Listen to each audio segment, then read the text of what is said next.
you choosing that the right the lifestyle way of that we foods talk about leadership today is that's weird. Sorry.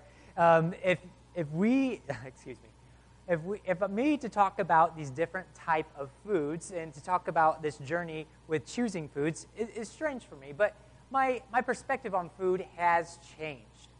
It has changed over these last 6 years since I've moved here to Pittsburgh.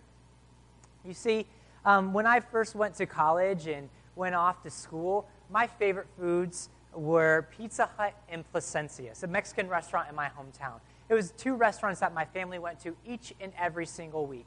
Placencia's was a Mexican restaurant that was really greasy and had salsa that was to die for. And for some of those very same reasons, I really enjoyed Pizza Hut. I thought Pizza Hut, to me, was the pinnacle of pizza.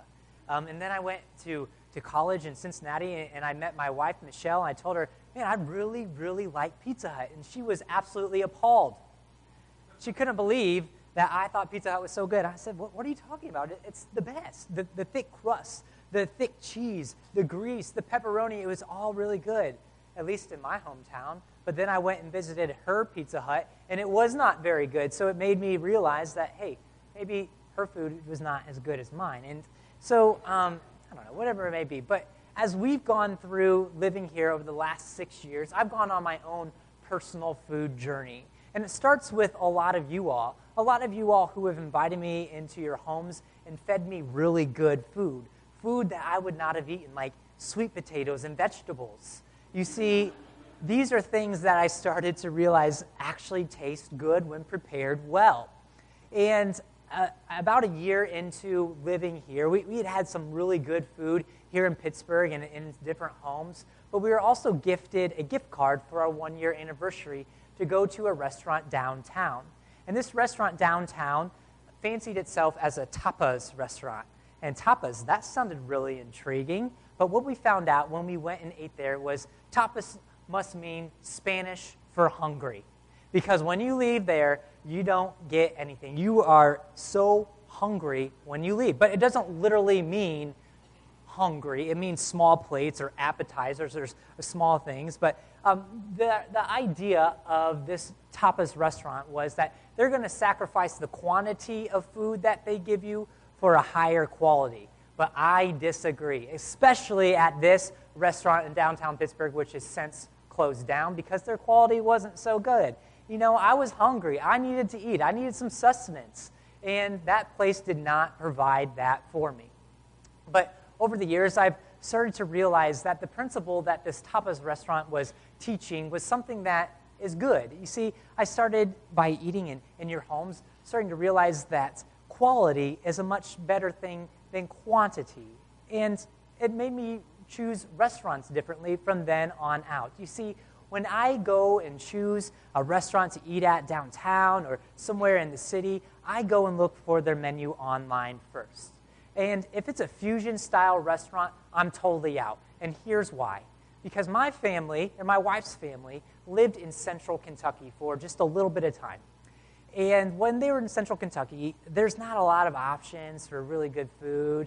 And so they went to this one restaurant, and I kid you not, it was a Chinese, Japanese, and Mexican restaurant all in one. You were served chips and salsa for an appetizer, and when you paid for your meal, you got a fortune cookie. And as you might guess, the quality of the food wasn't all that good. You see, when a restaurant wants you to give you a lot of options, they're not going to give you a lot of quality. And this is true of maybe one of our favorite restaurants. And one of our favorite restaurants that I had the first time of going to here in Pittsburgh. You see, the Cheesecake Factory. You know what I'm talking about? Right, you go there, and the menu is 20 pages long. 20 pages long. And by the time the waiter or the waitress comes to your table and they ask you, what would you like to eat? You're like, I don't know. And so you order the orange chicken because you like orange chicken because you had it at the Sesame Inn and it's really good there, but then you get it from Cheesecake Factory and it's not any good because they are putting too much stuff on the menu. You see, quantity on a menu is going to sacrifice quality each and every single time. And this doesn't just go for selecting a menu or selecting a restaurant. I think it's a principle that we can learn in life, that quantity is going to sacrifice quality each and every single time. You see, it's a principle in life. I mean, how many of us know that high-octane person? That person who does it all. You know who they are. They're the person at work who scores highest on their metrics. They're also the person who is incessantly training for a marathon after marathon after marathon. And at the same time, they're coming home, mowing the lawn, having a sit-down meal with their family. Then they are spending quality time reading the latest books, listening to the latest podcasts, watching everything on Netflix. They are a conversation starter, and they have really good relationships at home. But my argument is that they're putting too much in their lives, and eventually something is going to fail. And it might be this. You see, a lot of us who come here each and every single week think our most important relationship is the relationship we share with our spouse, right? And if you are doing too much, investing too much in your work, investing too much in these other activities, that might begin to crumble. Or maybe it's because you want to stay ahead at work, right? You want to still continue to highly score on your metrics, on your personal evaluations, that you begin to cheat, right?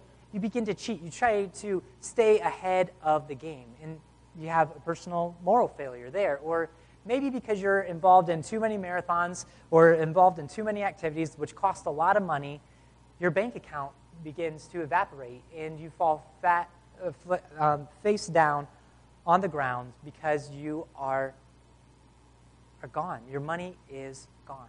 You see, it's a principle in life where your quantity is going to sacrifice your quality. And for us as leaders in life, when we have too much going on, we're going to sacrifice something.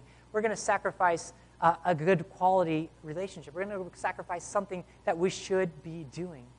And that's what we learn from the lesson on Moses here today. You see, he was a leader, but he was a leader who was faced with a quantity of problems. He had to face problem after problem after problem, and eventually he led him to a point of weakness. And this is exactly what we learn from our text today. You see, when Moses and when we are overwhelmed by our problems, our weaknesses will challenge us to make the right decisions. Or to draw this out just a little bit, when we're faced with a quantity of issues and we have the choice to go at it alone or to go at it with a team, we should choose to go at it with a team each and every single time for a quality product, a quality result. You see, last week we talked about how leaders are faced with a certain amount of crises. They're faced with crises one after another after another. And that's where we find Moses here in Exodus chapter 17, here in Exodus chapter 17, verse 8. Here's what it happens. You see, then Amalek came and fought with Israel at Rephidim. And basically, here's what Moses is dealing with. You see, in the story of Exodus, leading up to Exodus chapter 17, he is dealing with one problem after another after another. It begins with the problem of escaping his own ethnic people from enslavement in Egypt. You see, there's the problem that the Israelites are caught under Egypt's rule for over 400 years. And that faces Moses with another problem where he has to go face to face with Pharaoh, and he has to talk to him. And Pharaoh says, "No, I'm not going to let your people go." And then the people, as a result, the people have to live through the 10 plagues, and including the death of the firstborn of those who did not sacrifice a lamb and put its blood over the door. You see, after that, Pharaoh says, "You can go." And the Israelites escape. But then they're faced with this problem. They're faced with the problem of having to cross this great barrier, this great sea. And how are they supposed to do that without any boats? Well, God makes a way, and they're able to cross that sea. But then comes the problem of wandering around in the desert and being with the same group of people for a long period of time. You see, when we're dealing with the same group of people over and over and over again, you start to see the little minuscule difficulties. You start to see the little problems that rise up, and people start to complain, right? You see, the people started to complain so much that they were hungry and thirsty that they said, "Hey, maybe we were better off in Egypt." But then Moses goes to God and says, "God, we got to take care of this." And in Exodus chapter 16 and Exodus chapter 17, we see that God provides the people food and he provides them water. But after they have stopped complaining about being hungry and thirsty, then they're faced with what we see here again in Exodus chapter 17, verse 8. Exodus chapter 17, verse 8, where they are battling the Amalekites. They have to battle the Amalekites after facing all of these other issues, right? They had to do all these things where they're hungry, they're thirsty, and they have to deal with the Amalekites. And the Amalekites are no ordinary people to deal with. No, they were nomadic raiders. Think about that. They were people who lived in the desert, and they were waiting to pounce on someone. They were almost like pirates, right? Pirates in the desert. And they were fierce, and they were cunning, and they were smart. You see, the Amalekites were actually a really interesting group because they were one of the very first groups to actually make use of camels for warfare. And that seems strange to us because when we think of camels, we think of them kind of like rocking back and forth and just kind of carrying people along. But they're actually really kind of fierce warriors. You see, they can run up to 45 miles per hour. 45 miles per hour, which is much faster than a horse at one point, right? And so a horse can run, I don't know how fast a horse can run, but a camel can run faster, and so they were used in warfare. But what's also interesting about the Amalekites is that the Israelites were forced here to deal with their distant relatives. You see, the Amalekites, or Amalek, are descendants of Esau. And Esau is the brother of Israel, who is Jacob. And then we learned this. And so Jacob and Esau are brothers, and they eventually split off. And his descendants, Esau's descendants, become the Amalekites. And so they're dealing with this problem.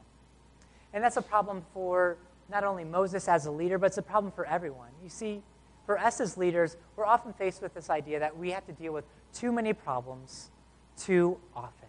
We have to deal with too many problems too often.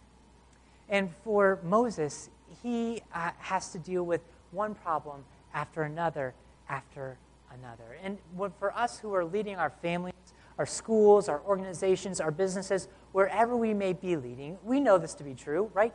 Because the problems come up to us face to face in the most unexpected and at the worst times. You see, in leading our families, it might go something like this. You see, we have to make major decisions of having to fix the furnace in our home so that our home will be warm during the winter. But while the guy is fixing the furnace, your kids are playing out in the backyard, and they get stung by a bee, which makes you realize you need to do some yard work, which makes you realize that you need to cut down some trees, which makes you realize that, hey, I'm running out of money to pay for my car inspection that's due next month as well. And these problems come at us fast, one after another after another. And we have two ways that we can react to that. And we can react to it first like this. You see, when we're faced with a barrage of problems, there's a lot of us who can simply say, I alone can fix it. I alone can fix it. And that's where Moses comes to us for the first time in our text. In Exodus chapter 17, verses 9 through 12a, we see him take on the problem for himself. You see, Moses said to Joshua, choose some men for us and go out, fight with Amalek. Tomorrow I will stand on top of the hill with the staff of God in my hand. So Joshua did as Moses told him and fought with Amalek, while Moses, Aaron, and Hur went up to the top of the hill. Whenever Moses held up his hand, Israel prevailed. And whenever he lowered his hand, Amalek prevailed. But Moses' hands grew weary. You see, for the first time in Moses' life, he goes out trying to solve the problem all on his own. In all the other problems in Exodus, God and Moses almost have this direct line of communication. Whenever there's an issue, Moses goes to God directly. But maybe perhaps Moses has gained confidence and he believes that in himself, he can do it. And so he says, you know what, I'm just going to make the decision. I'm going to go up on top of that hill all by myself, and I'm going, or not by himself, to take some other people with him, but by my own strength, I'm going to prevail Israel to victory. And so he goes up on top of the hill, and he says, by my strength and by my abilities, I will get the job done. And I think that's something that we do a lot in our lives, right? We take on too many problems. We face a quantity of issues. And when we do this, we are doing it and saying to ourselves, I'm the one who can fix it. And for myself, that's where I've seen my own failures in life and my own failures in leading. You see, expanding my role here at North Hills Christian Church, I felt a special burden. It's this burden of failure and success. I felt the burden to make sure things are taken care of with the church website, with social media, with our small groups, which are launching next week, still overseeing the youth ministry. And then my biggest burden overall is making sure that you all are edified and brought up in a good teaching or a good sermon each and every single Sunday. But I'm starting to realize that when I put this burden on myself, I feel one of two feelings. You see, when we put the burdens of success or failure on our own shoulders, we have one of two reactions, either narcissism and pride or frailty. You see, whenever we come out of our lives and we have pride in the job that we do, when we do something really well, when we come up with good solutions to our problems, who is the one to say yes to? Who's the one who has led all that success?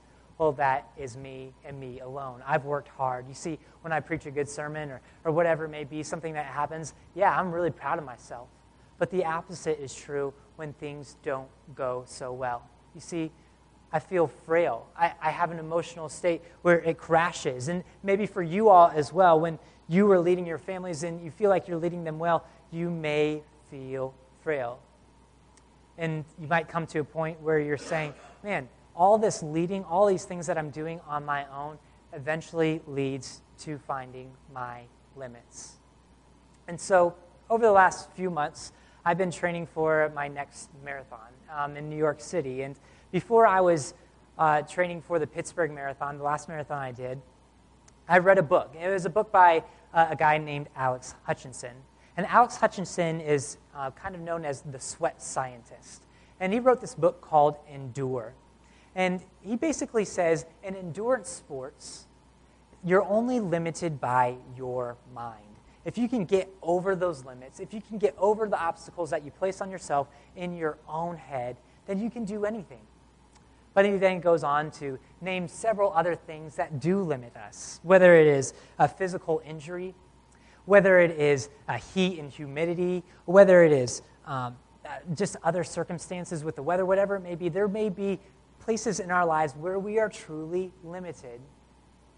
And we find our limits, right? We find our limits when we start to say yes to too many issues and trying to solve too many problems. And that was true of Moses. You see, when he's starting to say yes to too many problems and trying to find it, he eventually finds his cracking point. He finds the point where he breaks down. He finds his point here in Exodus chapter 17, verses 11 and 12. Exodus chapter 17, verses 11 and 12 reads this way. Whenever Moses held up his hand, Israel prevailed. And whenever he lowered his hand, Amalek prevailed. But Moses' hand grew weary. You see, Moses' physical limitations failed him. Like, he was actually failing. He couldn't do it on his own anymore. That's true for ourselves, right? We reach our limits. But when we reach our limits, we might be at the right position when we finally find our weaknesses to make the right decisions. You see, when faced with our weaknesses, we're ripe to make right decisions. You see, in our own lives and here in our world, we are used to this language of, I alone can fix it. But the Bible tells a completely different story. And it tells a completely different story here in Exodus chapter 17, verses 9 through 13. Here's the whole gist of the story is this, is that Moses said to Joshua, choose some men for us and go out. Fight with Amalek. Tomorrow I will stand on top of the hill with the staff of God in my hand. So Joshua did as Moses told him and fought with Amalek. While Moses, Aaron, and Hur went up to the top of the hill. Whenever Moses held up his hand, Israel prevailed. And whenever he lowered his hand, Amalek prevailed. But Moses' hand grew weary. So they took up a stone and put it under him, and he sat on it. And Aaron and Hur held up his hands, one on one side, one on the other side. And so his hands were steady until the sun set. And Joshua defeated Amalek and his people with the sword. You see, what Moses learns here is that he cannot go at it alone. Instead of saying, I alone can fix it, we need to be telling ourselves a different story. We need to be telling ourselves that we alone cannot fix the problem. And Moses, after dealing with a quantity of issues, finally figures this all out. You see, he finds his limit. He knows that he cannot go and bring Israel victory all on his own. And so he invites along some friends. He invites along Joshua, who we read for the first time here in the story of the Bible. This is where we first meet him. And Joshua was a young warrior, probably somewhere around the age of 20 to 40, and he was able to go out to battle. Moses knew his limitations there. And then he also brings up on top of the hill to help him another guy we meet for the first time, Hur. And then, of course, on top of the hill, he brings up his trusty sidekick, or not sidekick, but his brother, his guy who acts as a priest for the people, his brother Aaron. And Aaron and Hur help him on top of the hill, help Israel bring Israel victory. And from this, we can kind of learn two things, right? We can learn that in our own lives, that we have our own limits. And in order to lead well, we have to figure out what those limits are. And for Moses, he knew that he was limited by his own frailty. He was limited by his age, the way that he had led after problem after problem after problem. For us in leading our families, we have to know our own limits. I know for myself as a parent, and maybe a lot of you all who are parents here have understood this, that when you have to deal with one of your kids' issues time and again, time and again, time and again, maybe it's time to let the next parent, or the other parents, deal with that issue.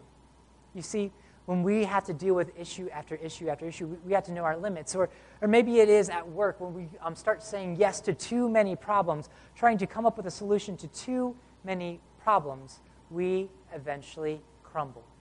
And when we crumble, I think we're ripe to make the right decision. We're ripe to make the right decision just like Moses did. You see, Moses went and found himself a good team.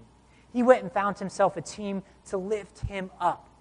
And when we need lifted up, whether physically or emotionally, whatever it may be, we need to find ourselves a good team. That means in parenting, we need to find ourselves a good partner, someone who is able to help us in those hard times. And from a personal example of my own, and training for this next marathon, I've come to run with a new team of people who are much faster than I am, a new team of people who are better runners than I am, and I've learned to succeed, and I've learned to find strength in my team. And I find strength in my team with people here at this church as well. And so I joked earlier that you might change the way you eat based on this lesson in leadership. And that's kind of partially true for me, right? Because when I found myself a good team of people who taught me to eat well, I found them here at this church. And here at this church, we also have a challenge. We have a challenge for each and every single one of you to be a part of a team. To be a part of a team who's lifting each other up through these hard times and leading well, leading your families, your schools, your organizations really well.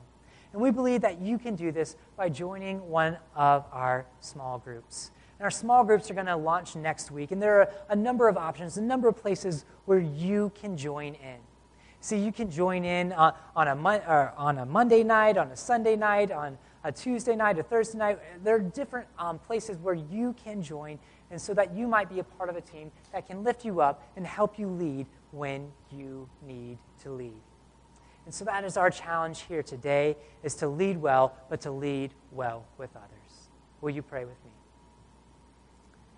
God, we come before you now, and we thank you for your word. We thank you that your word can teach us things even though it is thousands and thousands of years old. Lord, let our words continue to ring true in our worship that we come before you now. In Jesus' name, amen.